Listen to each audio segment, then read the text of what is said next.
Hola amigos, este es un nuevo material, un nuevo video que hacemos en relación a los temas que hemos estado viendo, ¿no es cierto? Comenzamos con, habíamos visto los presocráticos, luego dijimos que había un cambio en la forma de hacer filosofía entre los presocráticos y lo que aparece pues Sócrates. Sócrates se va a ocupar del alma humana y del cuerpo humano, de sus causas, de sus fines. Por lo tanto, va a haber un cambio en la filosofía.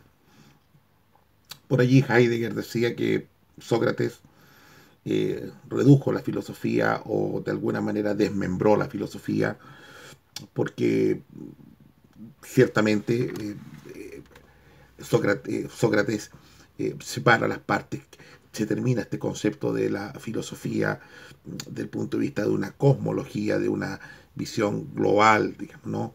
Una visión que aunadora de toda la realidad, digamos, como un solo conjunto.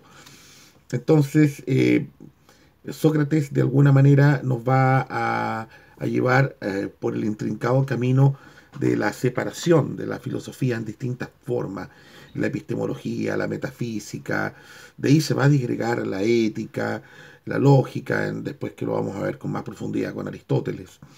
Y bueno, eso es una crítica que se hace desde los ontólogos del siglo XX, digamos, principalmente, como decía, por Heidegger.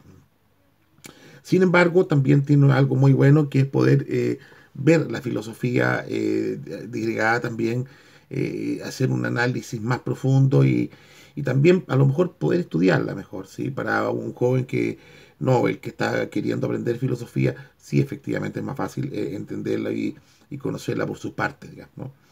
Y en ese mismo concepto entonces que hemos hablado de este pensador, este filósofo, discípulo de Sócrates, que en un principio no fue discípulo de Sócrates, fue discípulo de Crátilo. Crátilo era un seguidor de los presocráticos, digamos, ¿no? Eh, Él tiene muy presente el concepto del ser inengendrado y todos estos temas, que desde allí los va a tomar Platón. Sin embargo, Platón prontamente conoce a Sócrates y cambia, se gira, se da cuenta que allí está, se siente identificado con Sócrates, ¿no? Platón, que a todo esto no se llamaba Platón, se llamaba Aristócles. Qué bueno que se le dice Platón, porque si no el enredo que tendrían los alumnos entre Aristócles y Aristóteles y qué sé yo, ¿no? Menos mal que aparece con Platón. Platón parece que tenía que ver con algo de la estructura pulmonar, ancho, espalda, una cosa así. Platón, de ahí venía la palabra. Bien, una de las cosas más importantes que tiene entonces Platón es que, bueno, primero que todo, él va a escribir su obra en diálogos, digamos, ¿no? Distintos diálogos que están separados principalmente en cuatro grandes épocas, digamos, ¿no? Hay una época primigenia, que es la de que tiene que ver con los escritos que están asociados eh, a la apología de Sócrates principalmente, donde se contienen de modo principal las preocupaciones éticas, el tema ético puesto en la apología misma de Sócrates, ético en el sentido de esta defensa que hace de Sócrates en su apología, una defensa particularmente del logos, pero es una cosa muy simpática. ¿Cuál es el logos en Sócrates? Allí es la ley, el nomos. ¿Ah? No se olviden que los sofistas ponían en contradicción la fisis, el orden natural, con el nomos, que vendría a ser la ley humana. Y dice Sócrates que la ley humana está por sobre todo porque efectivamente es aquello que emana desde el etos personal y que la ley por cierto, el nomos, esta ley de la ciudad, de la polis, vendría a ser el etos de la polis, el etos social, que es resultante del etos de la persona. Por lo tanto, es la máxima expresión, es el ser. De alguna manera sería el logo, sería el arjé perdonen que diga arjé, porque él no hablaba de arjé, pero sería lo principal, lo central es la ley. Por cierto, él sabiendo que era inocente en su juicio, él sabe que es inocente, digamos, ¿no? Y sabe que el juicio se equivocaron los jueces. en condenarlo a muerte, que tampoco lo habían condenado en un principio a muerte, digamos, ¿no? Sin embargo, entonces le preguntan a sus discípulos, si tú sabes que esto es injusto, Sócrates, este es el momento de arrancar, irte. Y él dice, no puedo irme porque efectivamente yo tengo que tomarme este veneno y cumplir con la ley.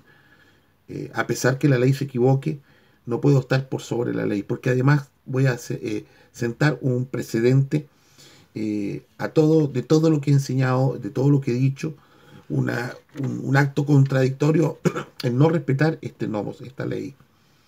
Él se inmola por cuidar esta ley de la ciudad, esta ley de la polis, que es el juicio, y el juicio en la cual él es declarado culpable. Allí quiero también hacer mención de las diferencias que tenemos hoy día con los políticos actuales, que justamente si hay algo que soslayan y hay algo que vulneran es la ley. Es decir, por eso yo no sé cómo se puede llamar democracia lo que nosotros tenemos. Perdone señor, perdona señora que usted está viendo esto, pero tengo mis profundas dudas si esto tendría que llamarse democracia, pero tiene cualquier otro nombre menos democracia, por lo menos no así como lo entendía la ética griega.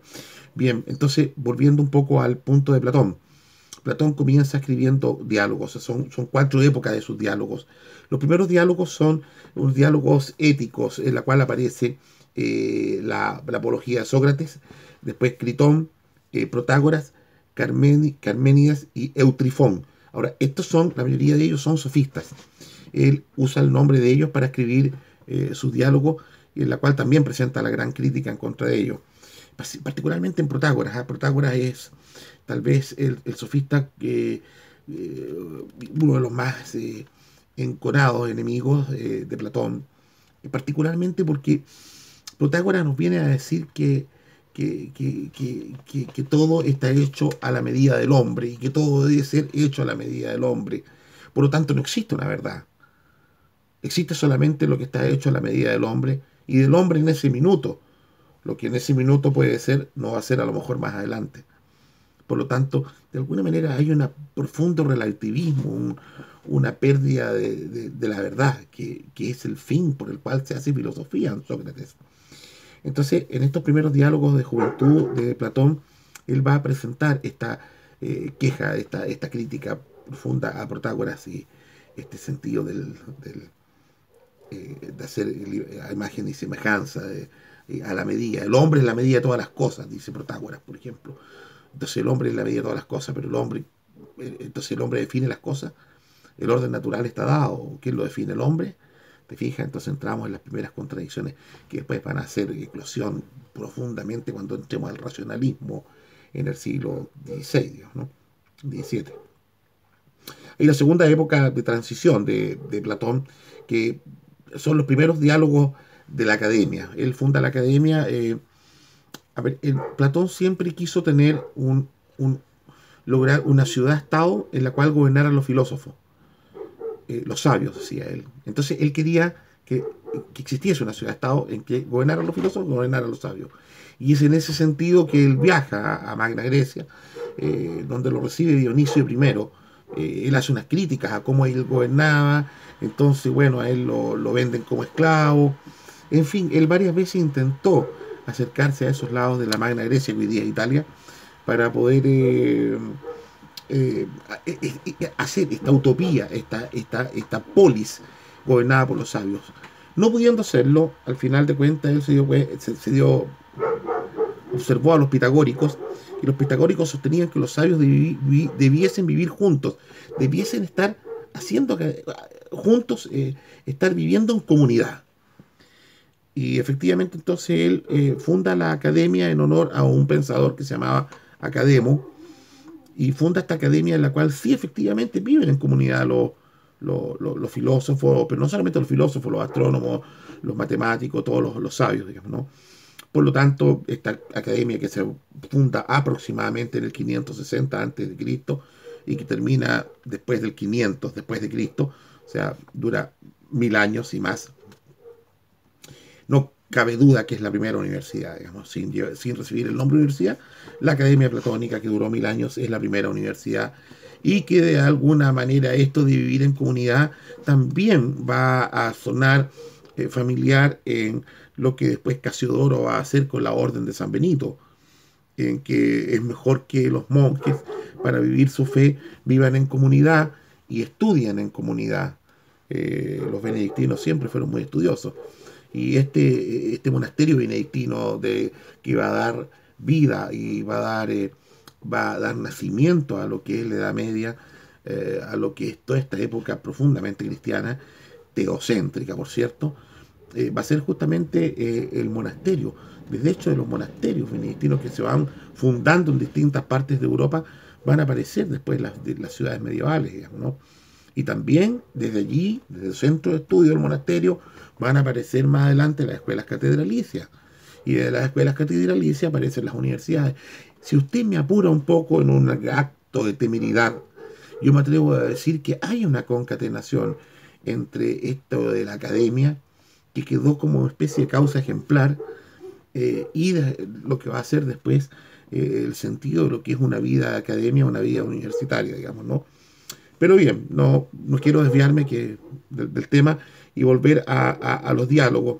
Entonces hay una segunda época de diálogo en que él hace estos diálogos que son los primeros diálogos de la academia, que en la cual continúan las cuestiones éticas, pero cobran intensidad los problemas políticos. No nos olvidemos que el fin de él siempre fue lo político, tener la polis, el hombre en razón del ser que más adelante Aristóteles va a hablar del zoon politikon, este ser que se manifiesta en la polis, en la politeia.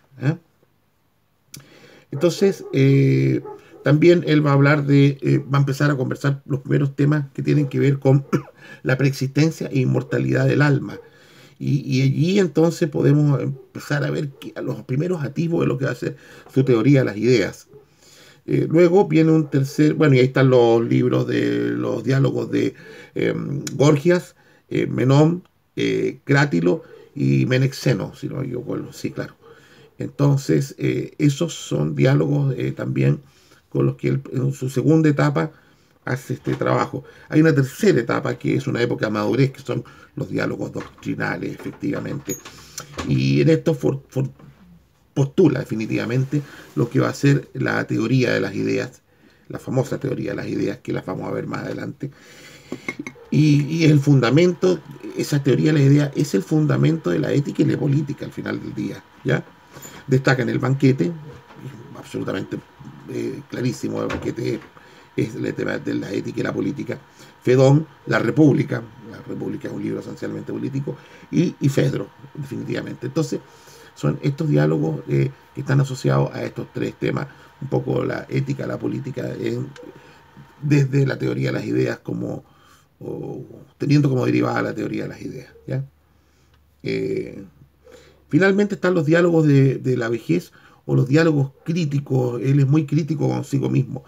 Cabe mencionar, queridos espectadores, que él siempre estuvo perfeccionando sus propios diálogos, sus propios escritos, y él nunca terminó de escribirlos. Siempre es un trabajo, al final es un trabajo incompleto, es un trabajo no acabado, que para nosotros es bastante prolífico y bastante fructífero, digamos, ¿no? Para nosotros.